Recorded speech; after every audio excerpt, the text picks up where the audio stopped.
Hi ಎಲ್ಲರಿಗೂ. ಬಿಸಿಬೇಳೆಭಾತ್ ಅಂದರೆ ಯಾರಿಗಿಷ್ಟ ಎಲ್ಲ ಹೇಳಿ. ಅದರಲ್ಲೂ ಈ ಬಿಸಿಬೇಳೆಭಾತ್ ಮಾಡಿರೋದು ಅವಲಕ್ಕಿಯಿಂದ. ಅವಲಕ್ಕಿ ಬಿಸಿಬೇಳೆಭಾತ್ ಹೇಗೆ ಮಾಡೋದು ನೋಡೋಣ ಬನ್ನಿ. ಮೊದಲಿಗೆ ನಾವು ಬಿಸಿಬೇಳೆಭಾತ್ ಪೌಡರ್ ಮಾಡ್ಕೊಳ್ಳೋಣ. ಅದಕ್ಕೆ ಏನೇನು ಬೇಕಾಗಿದೆ ಇಂಗ್ರೀಡಿಯೆಂಟ್ಸ್ ನೋಡೋಣ. 2 ಟೇಬಲ್ ಸ್ಪೂನ್ ಎಣ್ಣೆ ಹಾಕ್ಕೊಂಡು ಚಕ್ಕೆ ಲವಂಗ ಮೆಂತ್ಯ ಹಾಕ್ಕೊಂಡು ಸ್ವಲ್ಪ ಫ್ರೈ ಮಾಡಿ, ಆಮೇಲೆ ಕಡಲೆಬೇಳೆ, ಉದ್ದಿನಬೇಳೆ,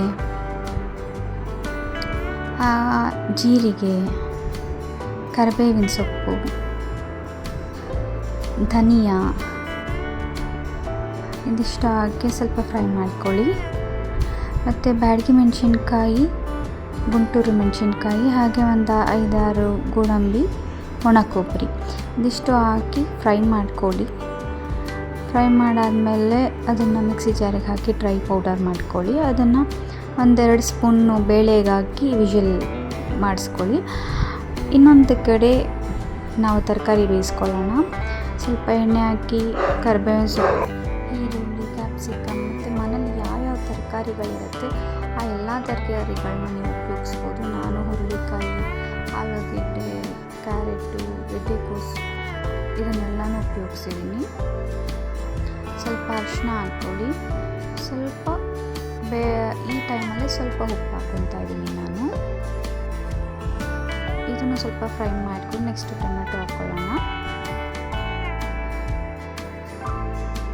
ಈಗ ನಾವು ಒಂದು ಸ್ವಲ್ಪ ಬೆಲ್ಲ ಹಾಕೋಬೋದು.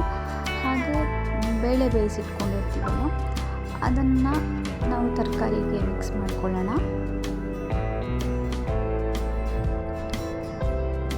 ಎಷ್ಟು ಕನ್ಸಿಸ್ಟೆನ್ಸಿ ಬೇಕಾಗಿದೆ ಅಷ್ಟು ನೀರು ಹಾಕ್ಕೊಳ್ಳಿ. ಹಾಗೆ ಹುಣಸೆಹಣ್ಣಿನ ರಸ ಹಾಕಿ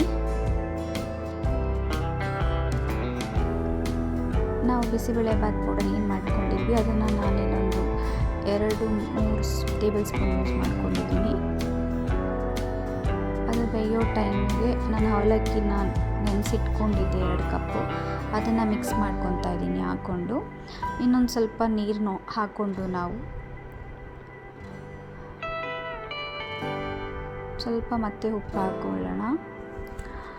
ಉಪ್ಪು ನೋಡಿ ನೀವು ಹಾಕ್ಕೋಬೋದು. ಮತ್ತು 2 ವಿಷಲ್ನ ಅದನ್ನು ಕೂಗಿಸ್ಕೊಂಡಾದ್ಮೇಲೆ ಪಕ್ಕದಲ್ಲಿ ಇನ್ನೊಂದು ಕಡೆ ನಾವು ಒಗ್ಗರಣೆ ಮಾಡ್ಕೊಳ್ಳೋಣ. ಸ್ವಲ್ಪ ಎಣ್ಣೆ, ತುಪ್ಪ ಹಾಕಿ ಸಾಸಿವೆ, ಹಣ್ಣುಮೆಣಸು, ಕರಿಬೇವಿನ ಸೊಪ್ಪು, ಕಡಲೆಕಾಯಿ ಬೀಜ ಇದನ್ನೆಲ್ಲ ಹಾಕಿ ಒಗ್ಗರಣೆ ಮಾಡಿ ಬೇಯಿಸಿದಂಥ ಅವಲಕ್ಕಿಗೆ ನಾವು ಮಿಕ್ಸ್ ಮಾಡ್ಕೊಳ್ಳೋಣ. ಲಾಸ್ಟಲ್ಲಿ ಸ್ವಲ್ಪ ಕೊತ್ತಂಬರಿ ಸೊಪ್ಪು ಹಾಕ್ಕೊಳ್ಳೋಣ. ಹೇಗಿದೆ ಅವಲಕ್ಕಿ ಬಿಸಿಬೇಳೆಭಾತ್?